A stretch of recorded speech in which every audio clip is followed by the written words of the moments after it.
Megastar Sharon Cuneta, naun siya nga ba ang pangarap na pagkakatuluyan ni Piolo Pascual at Kissy Concepcion? Paano na ang lahat ng ito? Kung ganun man ay handang-handa na si Megastar Sharon Cuneta. Siyempre lahat naman ay mangyayari at posible na maisakatuparan din ang lahat ng ito lalo na ngayon na talagang nariyan pa rin naman si Piolo Pascual na nangangarap na maisakatuparan ang kanyang pag-ibig para kay Christina.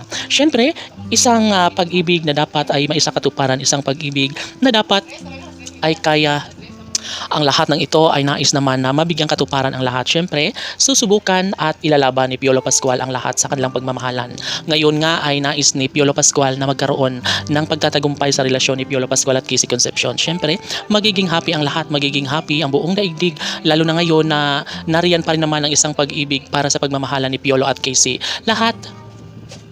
Lahat ay maaari na magkaroon ng pagtatagumpay, lahat ay maaaring maisakatuparan ng isang pag-ibig lalo na ngayon na kayang-kaya ni Megastar Sharon Cuneta na paikutin ang ang pagmamahalan ni Piolo at Kissy. Sadyang hindi pa rin mali ang isang desisyon ni Piolo Pascual dahil nga naman isa ito sa pinakamaganda at pinakamagandang pangyayari sa kanilang relasyon. Nais ng lahat na magkakulay ang isang pag-ibig na ngayon ay sinusubaybayan ng lahat. Si Megastar Sharon Cuneta ay nangangako na gagawin niya ang lahat para maisakatuparan ng isang pag-ibig para kay Piolo at Kissy.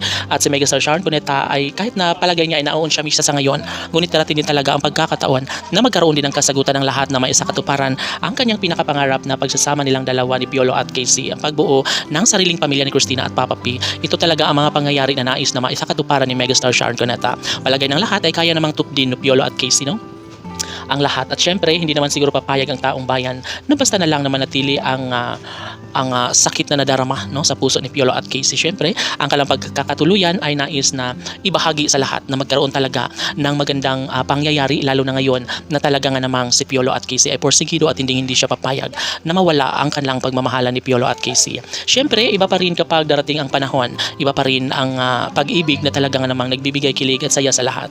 Masaya si Megastar Sharon Cuneta, aminado naman siya, at sa puntong ito ay tahimik lamang na inumpisahan ni Megastar Sharon Cuneta ang kanyang pag-ibig na sinusuportahan kagaya ng kay Piolo at Kissy. Siyempre pangarap ito ni Megastar Sharon Cuneta noon pa man at ito lamang ang kanyang nais na maisakatuparan na darating din ang tamang pagkakataon na mangyayari din ang isang pag-ibig na magkakulay rin ang relasyon ni Piolo at Kissy. Darating ang panahon na magiging makulay ang lahat at may isakatuparan ng isang pagmamahal na talaga nga namang pupwede na mangyayari. Ngayon pa lang ay marami na ang nagsasabi na walang ibang basihan ang lahat kung talagang mahal ni Piolo at Kissy ang isa't isa.